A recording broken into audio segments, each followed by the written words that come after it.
Ready to unlock some ancient secrets to building wealth? Ooh, I love secrets. Well, get ready because today we're diving deep into The Richest Man in Babylon. A classic.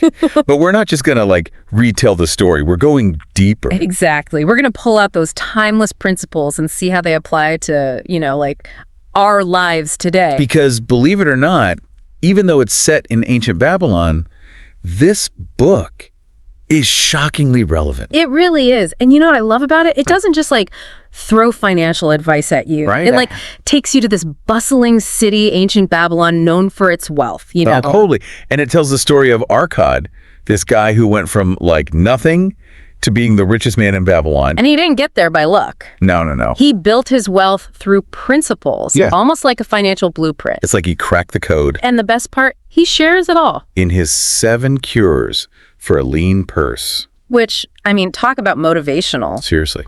So cure number 1, ready for this? Hit me with it. Start thy purse to fattening.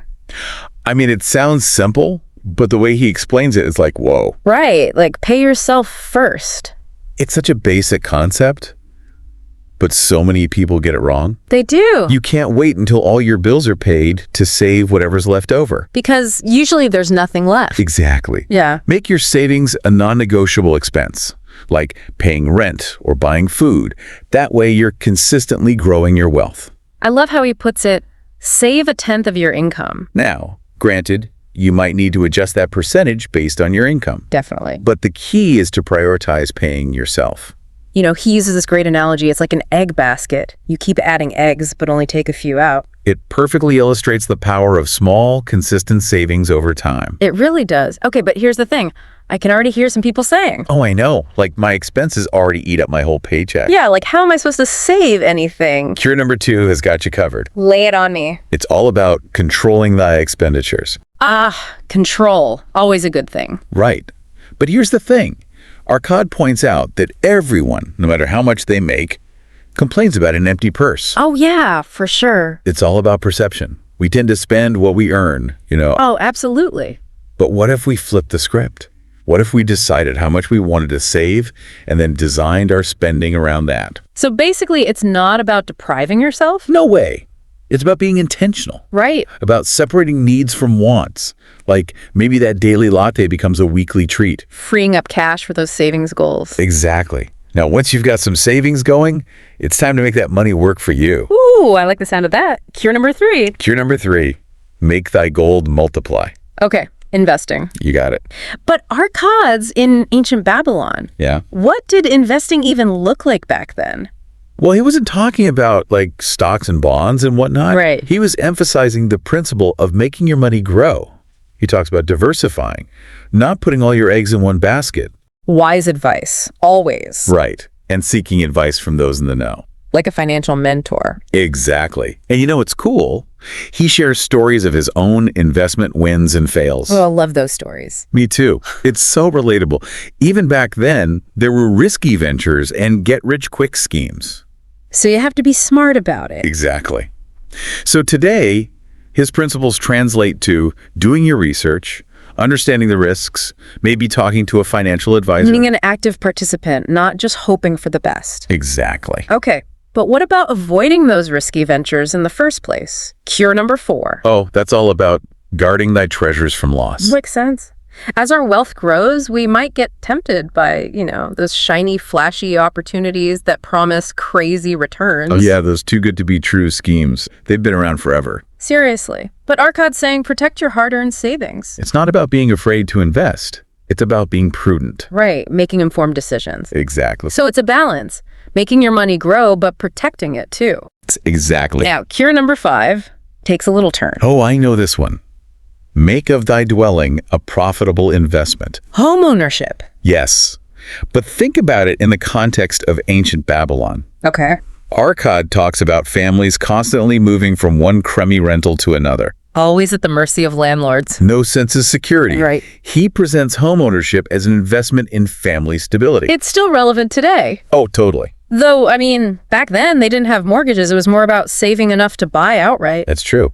Today, we have loans and interest rates. But the underlying principle, owning a home equals stability, still powerful. Powerful stuff. Okay, thinking long term now. Ooh, yes. Cure number 6. Yeah. Ensure a future income. Planning for retirement, the unexpected. You got it. I love the story he tells about Rohit, the cobbler. Oh, yeah. He diligently saves a portion of his earnings for 8 years. And when he finally collects it, He's amazed. the power of compound interest Even small amounts, saved regularly. can snowball into a big old pile of financial security. Amazing. And that brings us to cure number 7, the one that ties it all together. Increase thy ability to earn. This is where it gets deep. It's not just about tactics anymore. It's about personal growth. Arkad's saying knowledge and skills are the foundation of wealth creation. Like saving and investing are great, but ultimately your ability to earn is your biggest asset. Exactly. He encourages continuous learning, honing your craft, Becoming more valuable. and this is where Arkad's own story is so inspiring. He didn't just stumble into wealth. He sought it out. He was constantly learning, taking risks, improving his skills. It's a blueprint for success that's timeless. You know, we've covered a lot, but I feel like there's a piece missing. We're talking about these principles in a vacuum. Oh, you're so right. They didn't just appear out of thin air. To really get Arkad's wisdom, we have to understand the world he lived in. Ancient Babylon. Get ready, because next time, we're time traveling. We're going to see how the values and systems of ancient Babylon shape these timeless financial principles. Welcome back. Ready for a trip back in time? Oh, absolutely. Let's fire up the time machine and head to ancient Babylon. Buckle up, because we're about to explore a world where wealth and prosperity were seen in a whole new light. Okay, I'm intrigued. Paint me a picture.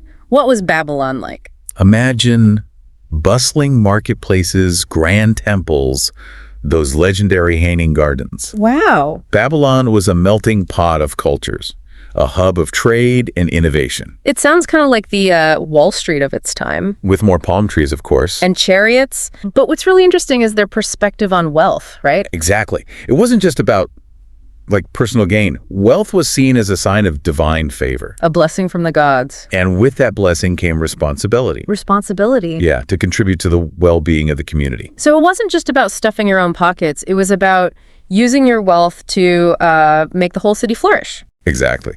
Wealthy citizens were expected to invest in public works, support temples, help those in need. A very different mindset from, the individualistic pursuit of wealth we often see today. It really puts those 7 cures in a whole new light, doesn't it? It totally does. It wasn't just about personal enrichment. It was about creating a system where everyone could prosper. Right. Like cure number 5, make of thy dwelling a profitable investment. It wasn't just about owning a house for yourself. It was about strengthening families, creating stable communities. Which ultimately led to a stronger Babylon. Exactly. It's like a ripple effect. Individual well-being contributing to collective prosperity. And, thinking about their bustling marketplaces. Yeah.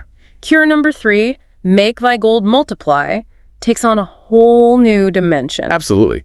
The Babylonians had sophisticated financial systems, lending practices, early forms of interest. Wow, the venture capitalists of their time. Right. Investing fueled economic growth, created opportunities for everyone. But wouldn't that kind of system require a ton of trust? I mean, lending money is always a risk. Well, that's where their unique perspective on debt comes in. Unique? How so? Debt was a common part of life, but it wasn't seen with the same, fear or negativity we have today. Really? But we're always told to avoid debt at all costs. They saw debt as a powerful tool. It was okay to borrow to start a business, buy a home, invest in something that would, generate income. So it was all about the purpose of the debt, not just the debt itself. Exactly. And equally important was the concept of honoring your debts, repaying what you borrowed. That was a matter of personal integrity. Wow, like a sacred vow, not just a contract. Exactly. Defaulting on a debt had serious consequences, not just financial penalties, but social ostracism too. So their system encouraged both wise borrowing and responsible repayment. Which in turn created trust and stability within their financial system. People were more willing to lend, knowing that borrowers were committed to honoring their obligations. It makes you wonder, what can we learn from that today with all the credit card debt and student loans? Maybe we can rediscover that sense of responsibility that comes with borrowing, using debt wisely for things that are actually productive. It's like Arkad's whispering to us across the centuries, reminding us that while the tools may change, the principles remain timeless. The principles of responsibility, integrity, community. Exactly. Speaking of timeless principles, Yeah. there's another aspect of Babylonian culture that ties into Arkad's emphasis on continuous learning. Oh, you're talking about their deep respect for knowledge and craftsmanship. Cure number 7, increase thy ability to earn. So it wasn't enough to just have a job. You had to be good at it. You had to be the best. In a society that valued skilled trades, craftsmanship, innovation, continuous learning was essential. Not an option, but a necessity. Exactly. They understood that the world was constantly evolving. You had to adapt and grow to stay ahead. Makes me think about how fast technology is changing today. We can't afford to be complacent. Not at all. Arkad's message of continuous learning is even more relevant now.